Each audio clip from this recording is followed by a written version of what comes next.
Good morning, good afternoon, or good evening, dependent, of course, on when and where you are joining us from. This is A Day in the Life of, a podcast that's been brought to you by the SDR leaders of EMEA.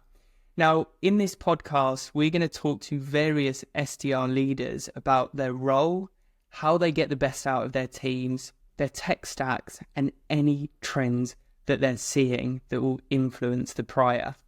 Now, today we are joined by Akhil Jacobs, SDR manager at NinjaOne. Akhil, thank you very much for joining me. Did you want to take a minute to introduce yourself and tell the audience a little bit more? So as John just mentioned, my name is Akhil Jacob.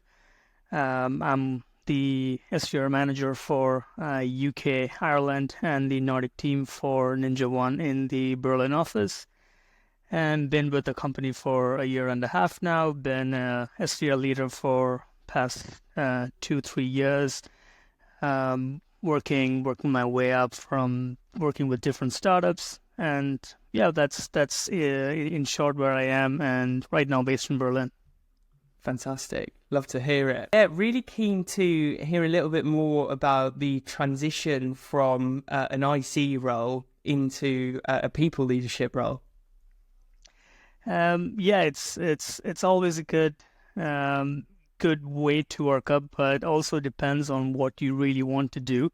So when being an individual contributor as an SDR myself, and also working as an AE before, this really helped me with my commission. And right now, especially for people in sales, you're all in there for the money. And when you are a people leader, your commission is based on not just you, but a lot of other people. But that's also what it makes a really fun part of the role, because you are influencing every bit of their growth as well. Yeah, definitely. Adds that complexity, but also, I guess, an element of fulfillment, because you're not only helping the growth of the company, but also the individuals in your team. Yes, truly agree with that, and I think that is a common factor in any leader that you might meet and talk to, because that's the fulfillment and the feeling of happiness and joy that you get when you see your people flourish. Yeah, definitely. I remember from a very young age talking to my dad about leadership. At the time, I think I said the word management, and he sort of sat me down and said, "There's a big difference between leadership and management." And I think it is so true. Those leaders that I've worked with, you just feel so much more engaged with them and brought in as well. So it's something that's stuck with me, that piece of advice. Were there any pieces of advice that you were given that have really helped you move into that leadership role? Definitely. I think one of the best ever advice was also a fact for me, I would say, because have a mentor. Yeah. And I think that is key for everyone, having that person to speak to about having the mentorship role in your life, and especially like someone who is outside the organization. That really, really helps to grow. Yeah. And one more I would say is giving the benefit of doubt, because especially when you are in the leadership role, you'll have a lot of people working with you, and then treating everyone and giving everyone a fair chance. And that's where they give benefit of the doubt when it comes to any task or anything that we do. Yeah, I love that. I think that mentorship piece is something that's often overlooked, I think. And as you said, ideally someone outside the organisation, so you can be fully open, transparent, and it also gives a much more holistic view of the world, I think, as well. So I absolutely love that. Really curious to ask about whether there's any common mistakes or pitfalls that a new leader should avoid at all cost. That's a good question. I wish I heard this from other leaders when I was transitioning. So one thing that I would tell or advise all new leaders is that if you feel imposter syndrome, embrace it. You should know that it is very common among leaders who are even the biggest leaders. Everyone has imposter syndrome. And one thing that I've heard from one of the good people that I've spoken to is that if you don't have imposter syndrome, then it just means that you're not dreaming big enough. So it's okay to have it. Yeah, it's such a good point. I'm listening to Stephen Bartlett's The Diary of a CEO audiobook at the minute, and there's this really great image that he paints, which is like almost like a target. So there's the center circle, which is your comfort zone. Yeah. Then you've got that growth zone where you feel uncomfortable, but you're still able to operate, and that's the ideal. That's often where you feel that imposter syndrome, and it is a symptom almost of growth.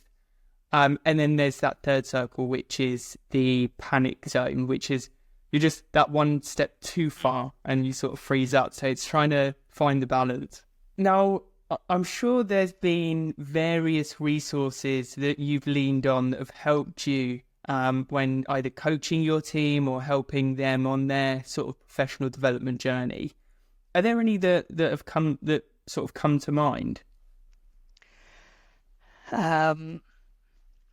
I would say like two books that really stuck with me. One of them is Radical Candor by Kim Scott. I love the book because it brings that element of being human and also finding the real reason why anyone is doing anything. Like, what's the drive behind you doing that job or that motivation. And the second one is also my favorite, which is called Permission to Screw Up by Kristen Hadid. That really gave me the confidence when I started off, like, all right, even if I screw up, there is possibility to learn, because learning, like, failure teaches you more than being successful. So that is really something. And finally is having that mentor to go to, like, just having someone to speak about. Yeah, I love that.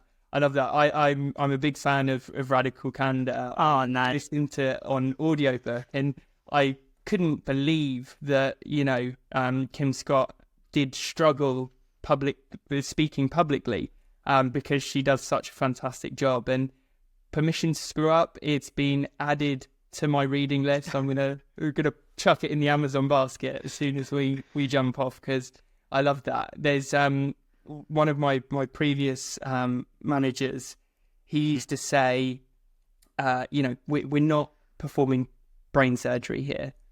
It's okay, no one's going to die if you do something wrong. So go out, test, optimize the approach, take those learnings and make it better. So yeah, I really, really love that point.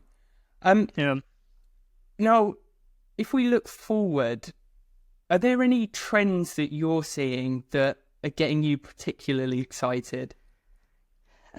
Definitely, everyone talks about AI. I think that's the biggest trend.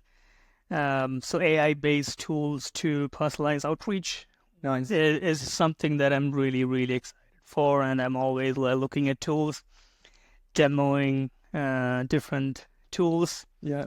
But I think the only catch or the only problem, I mean, it's not a problem, but right now, based on it, everything will depend on the GDPR guidelines and regulations on how you can use AI.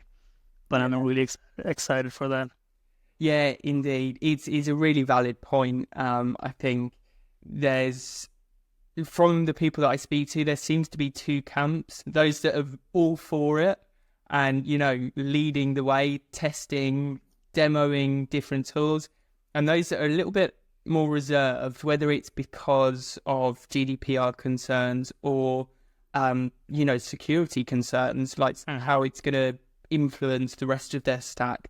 So yeah, I think it's one of those. It's very exciting, but perhaps we do need to tread carefully, just because we don't know what we don't know, right? Yeah, exactly. The unknown. Indeed. Good stuff. Now, in terms of AI tools potentially, are they influencing how you're engaging with your team, whether it's coaching or managing the team? Does it branch out of outreach and into that sort of leadership?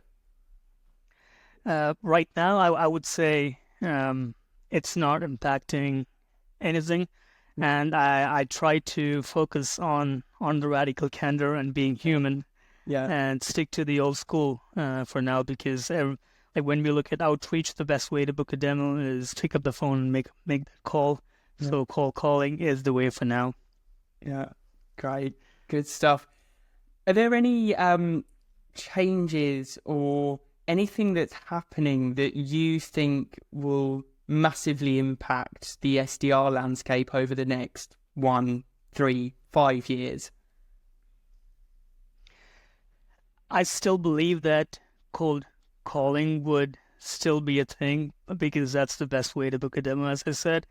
And the major structural change I would see is more AI tools being used. So I would say the SDR who can leverage the AI tool to make it the best case possible for them will be the ones who will succeed or grow faster.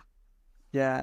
And is there a line that you're drawing in your mind or you're drawing with your teams in terms of, okay, this is what we could leverage AI for, but here that needs to be just you? And the reason I ask is you mentioned about the importance of being human, being authentic. Yeah. But yeah, where do you think, or what, in what circumstance do you think AI will step over the line? So what I truly believe is AI can tell you what is the best things to say, but how you say it is with the SDR.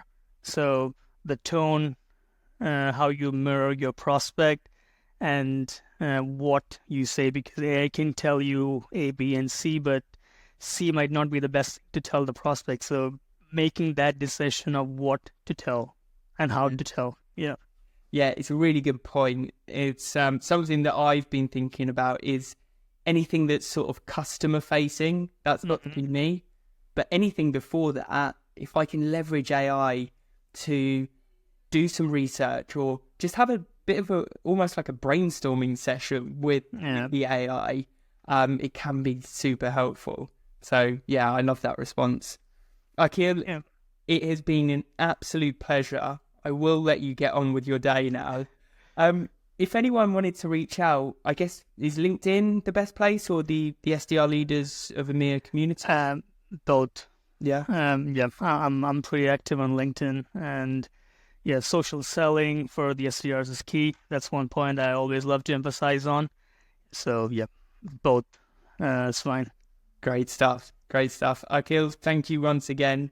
And to everyone listening, until next time.